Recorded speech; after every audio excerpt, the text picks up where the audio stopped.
from northern Alberta, this rough little town up in northern Alberta called Fairview, and you know, there were long winters there, and my friends were heavy drinkers, and most of them dropped out of school by the time they were 15 or 16, went off to work on the oil rigs, and you know, it was a rough town, and we drank a lot. I started when I was 14, and you know, and so I had a lot of bad habits, let's say, and things that were, and I wasn't in great shape physically, and I was also still intellectually obsessed by, as I am now, and so that would have been in 85. But I decided around then, about 85, 84, something like that, maybe a little earlier, that I was really going to try to get my act together, and so I started doing that.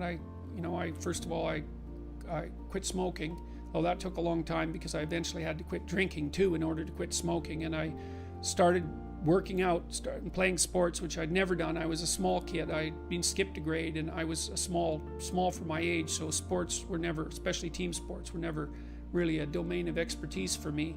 Although I skied and went trapping with my dad, went, you know, cross-country skiing and camping and all that. So, but when I went to graduate school, I started swimming.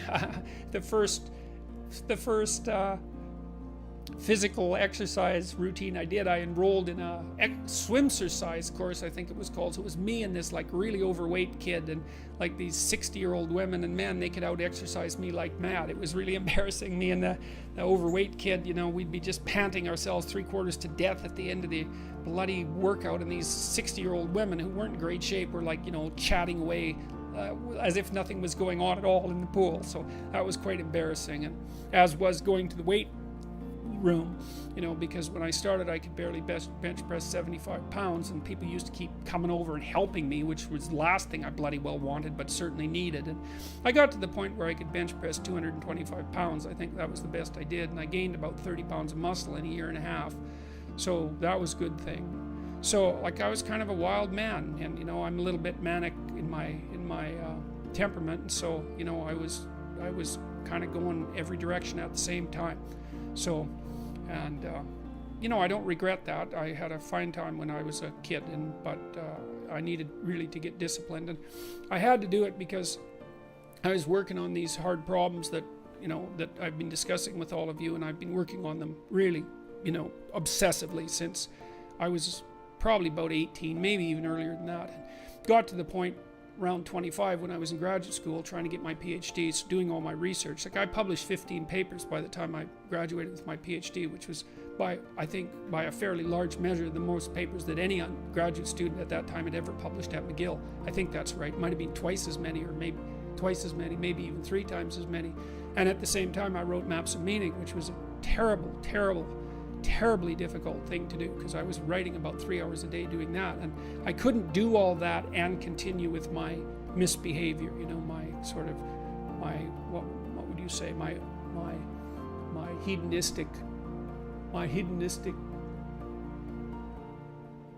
massive hedonistic consumption of alcohol and all of that. I just couldn't keep it up, and also work seriously on the issues that were at hand. So, you know, I had to stop. That's a sacrifice. I had to stop messing about and straighten myself out. And I got married. Well, the woman who's my wife, Tammy, who I've known since she was 8 years old, she lived across the street from me in this little town called Fairview, and I was in love with her like the first time I saw her, which is quite the bloody thing. So that's worked out pretty well for me. But she came to live with me about the same time, and you know, we decided jointly to get our act together, and we swore that we'd tell each other the truth, which I think she's actually done better than me. Like I don't think she's lied to me ever in our entire marriage, which is unbelievable, you know, and it's been so useful because I can really tell her things and we can really talk. So I tell you, if you want to have a good relationship, man, you embed it in the truth, because if you don't embed it in the truth, you don't have a relationship. It's just lies. It's a tissue of lies, and it will dissolve in the chaos as soon as a crisis comes along. So the truth is a terrible thing, but not compared to falsehood. So any advice for students here? Yeah, read great books. Really, man. You've got this 4-year period that has been carved out of your lives by society. It's given you an identity, like a high quality identity, and freedom at the same time. And you're not going to get that again in your life.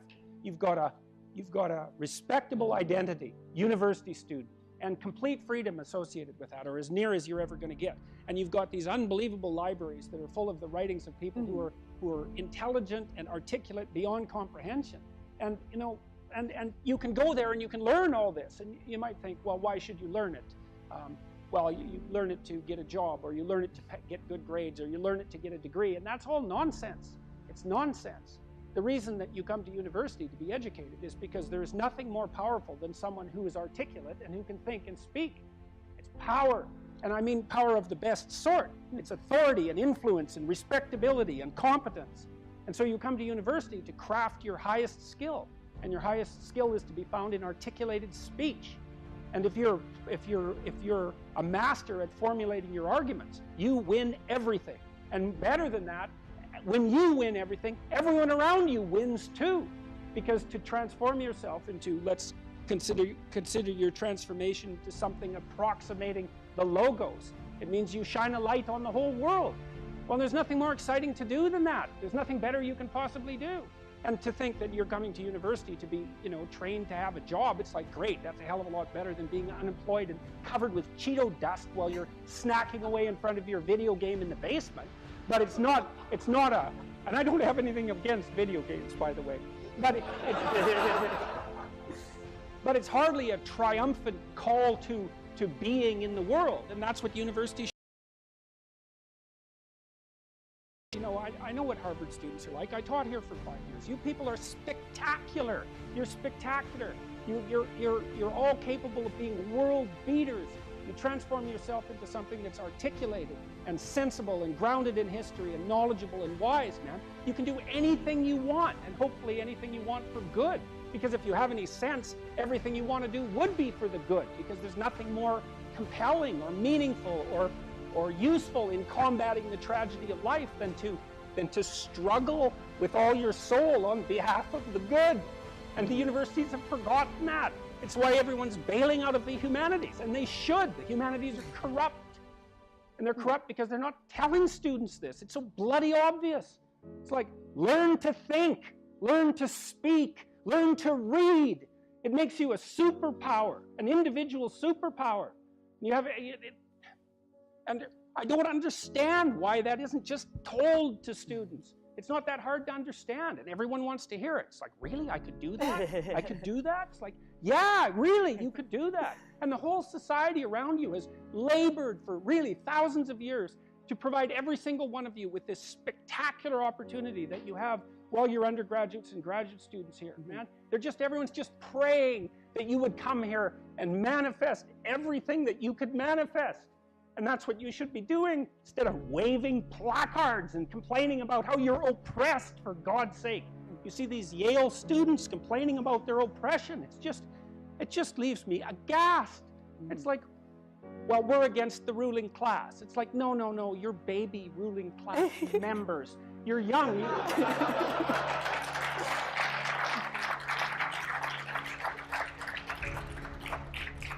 The only reason you're not rich is because you're young. You know, that's the best.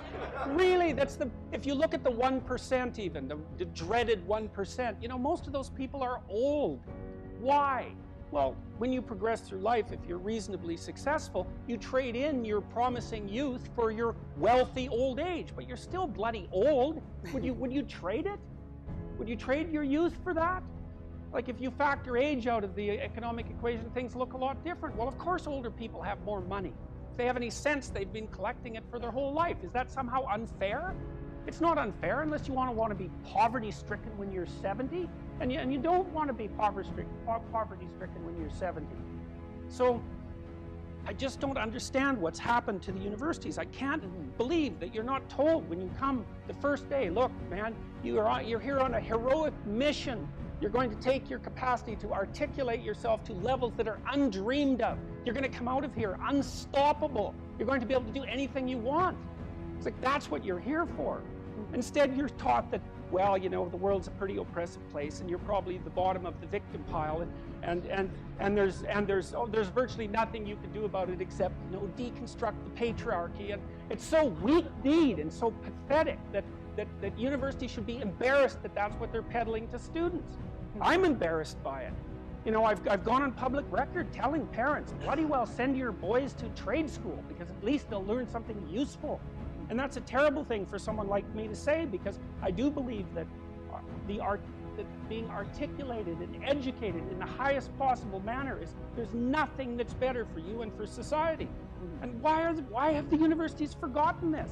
Well, that's postmodern neo-Marxism for you, you know, and the philosophy of intense resentment and oppression and group identity, and God, it's just pathetic. Dr. Peterson, I think a lot of students here would agree with you that one of the main purposes of education at college, particularly at Harvard, is to develop their sense of articulation, their ability to read, their ability to critically think. But then what comes after? Particularly at Harvard, there's a big discussion on what is a good life? What does it mean to use those skills that we get here, and then we graduate? What do we do from there? Stop unnecessary suffering. That's what you do. You know, that's your calling. It's like you say, well, what do you do after you graduate? Well, if you graduate articulated and powerful, there will be people giving you so many opportunities you won't even be able to keep up with them. You know, and I've worked with very, very competent people in many different domains in my life, hyper-competent people. And I can tell you some very interesting things about hyper-competent people. The first thing is they are not selfish and they're not greedy. And one of the great pleasures in their lives is to find people who have the capacity to also be hyper-competent and to open doors for them as rapidly as they can possibly be opened. They delight in that because there's very few things that are more intrinsically meaningful if you're an accomplished person than to find young people who have the possibility of being accomplished and say, hey, look, here's an opportunity for you. It's like, go out there, man, kill it. And then they go out there and kill it, and you think, right on, man. Here's another opportunity. Why don't you go out there and nail that too? And you think, no, they're all hoarding their wealth, and they're not going to share it with anyone. It's like, that's absolute, complete rubbish. And so you don't even have to worry about what you're going to do after you graduate from here if you turn yourself into half of what you could be, because people will be dying to offer you every opportunity that you can possibly make use of. So it's a moot point. The world is always desperately short of people who can think and speak. And you think, well, I won't be made use of. Well, first of all, you can't say that if you're at Harvard, for God's sake. I mean, people already figured out who you are. They've already figured it out. And they're offering you the world on a gold platter. They take it. It's yours. Take it. It's like, great, man. Put yourself together and deserve it. That would be great. And that's what everyone wants. It's what your parents want. It's also what you want. You know it. It's what you want. It's what women want from men. It's what men want from women. It's like for you to be who you could be. And the highest faculty of the human being is articulated speech. It's the divine faculty. And there is nothing more powerful than that. There's nothing that's even in the same league. And so if you don't have faith in that, then your priorities are misplaced. And I can't even understand why you wouldn't have faith in that being, say, Harvard students, because look where it's got you already. You know, you're already sitting on top of the world. So deserve it, make use of it, right? Go out there and fix things up. That's what you need to do. There's lots of things that need to be fixed up. And what you want to do is burden yourself with so much responsibility that you can barely stand. And then you'll get stronger trying to lift it up. And you won't be asking, what should I be doing with my life, or what's the meaning of life, or any of that. It'll be self-evident. It's self-evident. At minimum, you can say, there's more suffering in the world than there should be, and I could probably do something about that. And you can do something about that. So go do something about it. And then there'll be less suffering in the world. And then when you're 80, you can look back on your life and say, well, you know, there's less suffering in the world than there would have been had I not existed. And you don't have to even have a sense of ultimate destiny or even any sort of theistic belief to regard that as a positive good. Like, I think it goes beyond the mere pragmatic utility of addressing the world's ills, because I think we do live in a world that has a transcendent reality as well as the reality that we can detect. But even independently of that, it doesn't matter. It's like, I mean, this is part of the reason I like people like Bill Gates is a great example, man. That guy he's after 5 major diseases at the same time, right? He's trying to wipe out polio. He's trying to wipe out malaria. Yeah, exactly. He's trying to wipe out malaria. It's like, well, what should you do with your life? Well, you know, take a look at Bill Gates and see if you could do something like that. That would be good. You know, if you take people, and I've told you this, and you expose them voluntarily to things that they are avoiding and are afraid of, you know, that they know they need to overcome in order to meet their goals, their self-defined goals. If you can teach people to stand up in the face of the things they're afraid of, they get stronger. And you don't know what the upper limits to that are, because you might ask yourself, like, if for 10 years, if you didn't avoid doing what you knew you needed to do, by your own definitions, right, within the value structure that you've created to the degree that you've done that, what would you be like? Well, you know, there are remarkable people who come into the world from time to time, and there are people who do find out over decades-long periods what they could be like if they were who they were, if they spoke their being forward. And they get stronger and stronger and stronger, and we don't know the limits to that. We do not know the limits to that. And so you could say, well, in part, perhaps the reason that you're suffering unbearably can be left at your feet, because you're not everything you could be, and you know it. And of course, that's a terrible thing to admit, and it's a terrible thing to consider, but there's real promise in it, right? Because it means that perhaps there's another way that you could look at the world, and another way that you could act in the world, so what it would reflect back to you would be much better than what it reflects back to you now. And then the second part of that is, well, imagine that many people did that, because we've done a lot as human beings. We've done a lot of remarkable things, and I've told you already, I think before, that today, for example, about 250,000 people will be lifted out of abject poverty, and about 300,000 people attached to the electrical power grid. We're lifting people out of poverty collectively at a faster rate that's ever occurred in the history of humankind by a huge margin. And that's been going on unbelievably quickly since the year 2000. The UN had planned to have poverty between 2000 and 2015, and it was accomplished by 2013. So there's inequality developing in many places, and you hear lots of political agitation about that. But overall, the tide is lifting everyone up, and that's a great thing. And we have no idea how fast we can multiply that if people got their act together and really aimed at it. Because, you know, my experience is with people that we're probably running at about 51% of our capacity. I mean, you can think about this yourselves. I often ask undergraduates how many hours a day you waste, or how many hours a week you waste. And the classic answer is something like 4 to 6 hours a day. You know, inefficient studying, watching things on YouTube that not only do you not want to watch, that you don't even care about, that make you feel horrible about watching after you're done. That's probably 4 hours right there. You know, you think, well, that's 25 hours a week, it's 100 hours a month, that's 2.5 full work weeks, it's half a year of work weeks per year. And if your time is worth $20 an hour, which is a radical underestimate, it's probably more like 50 if you think about it in terms of deferred wages. If you're wasting 20 hours a week, you're wasting $50,000 a year. And you are doing that right now. And it's because you're young, wasting $50,000 a year is a way bigger catastrophe than it would be for me to waste it, because I'm not going to last nearly as long. And so if your life isn't everything it could be, you could ask yourself, well, what would happen if you just stopped wasting the opportunities that are in front of you? You'd be, who knows how much more efficient? 10 times more efficient, 20 times more efficient. That's the Pareto distribution. You have no idea how efficient people get. It's off the charts. Well, and if we all got our act together collectively and stopped making things worse, because that's another thing people do all the time, not only do they not do what they should to make things better, they actively attempt to make things worse because they're spiteful or resentful or arrogant or deceitful or homicidal or genocidal, or all of those things all bundled together in an absolutely pathological package. If people stopped really, really trying just to make things worse, we have no idea how much better they would get just because of that. So there's this weird dynamic that's part of the existential system of ideas between human vulnerability, social judgment, both of which are major causes of suffering, and the failure of individuals to adopt the responsibility that they know they should adopt. And that's the thing that's interesting too, is that, and like another thing I've often asked my undergraduate classes is, you know, there's this idea that people have a conscience.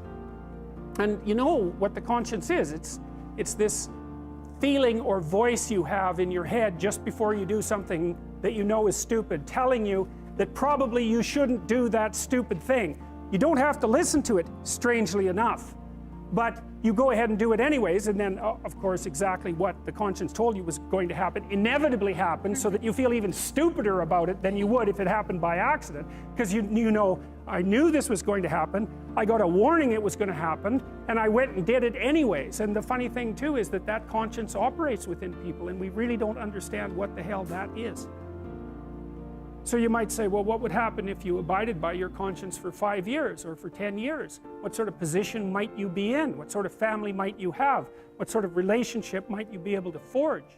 And you can be bloody sure that a relationship that's forged on the basis of who you actually are is going to be a lot stronger and more welcome than one that's forged on the basis of who you aren't.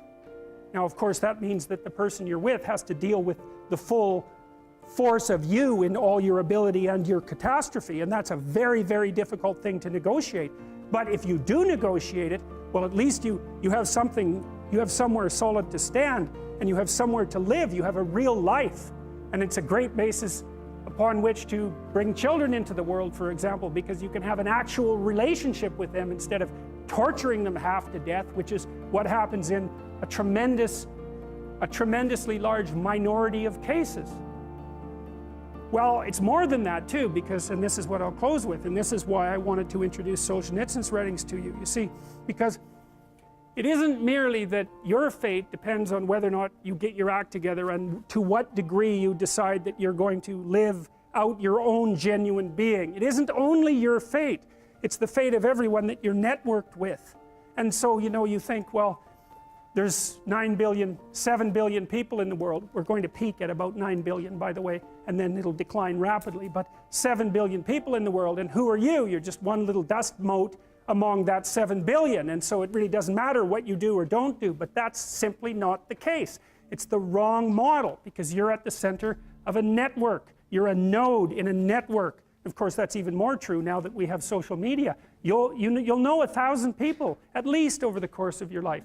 And they'll know 1,000 people each, and that puts you one person away from 1 million, and 2 persons away from 1 billion.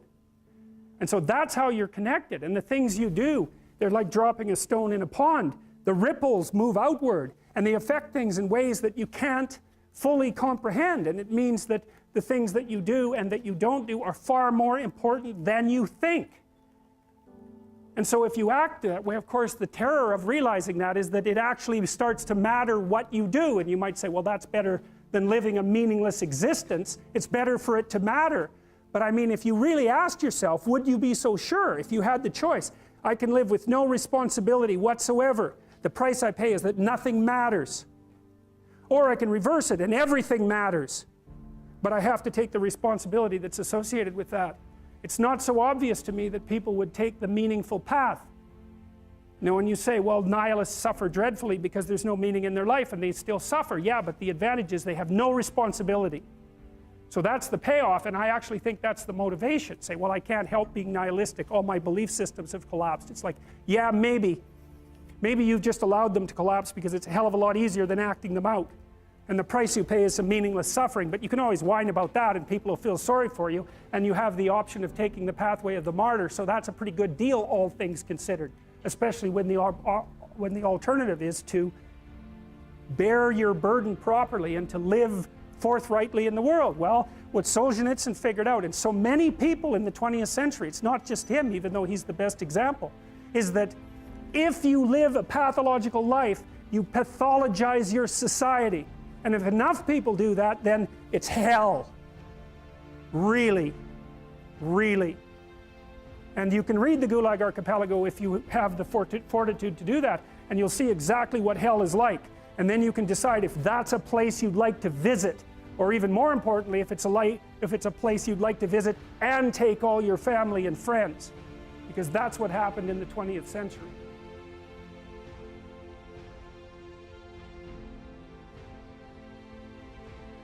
If you're hungry, it's not a deterministic drive. It's a subpersonality that has a goal, and then it has a bunch of action patterns that are going to work in reference to that goal. It has a bunch of perceptions that suit that goal, and it organizes your emotional responses around that goal. And so to think about it as a personality is a much more intelligent way to look at it. one of the things about Skinner's rats, you know, Skinner could get rats to do almost everything, and he would reward them with food. And so he had a simple rat model, but his rats were starved down to 75% of their normal body weight. So not only were they not social, gregarious rats like rats are, because they were isolated, they were genetically altered from wild rats, but they also weren't as complex as a real rat because they were starving. And so, but you know, a starving rat is a pretty good model of a rat, and a rat is a pretty good model of a person. But a lot of our models of simple behavioral learning were based on starving, isolated rats. So, anyways, how to think about motivation? We'll think does is set goals. And we could say that emotions track progress towards goals. And I'm going to use that schema even though it's not exactly right. So you say, well, motivation determines where you're going to aim. So if you're hungry, you're going to aim at something to eat. And then that will organize your perceptions so that you zero out everything that isn't relevant to that task, which is almost everything. You concentrate on those few things that are going to facilitate your movement forward. When you encounter those things, that produces positive emotion as you move through the world towards your goal, and you see that things are laying themselves out that facilitate your movement forward. Those things cause positive emotion. And if you encounter anything that gets in the way, then that produces negative emotion, and it can be like threat, because you're not supposed to encounter something that gets in the way. It can be anger, so that you move it away. It can be frustration, disappointment, grief. Those would, if you had a response that serious to an obstacle, it would probably punish the little motivated frame right out of existence.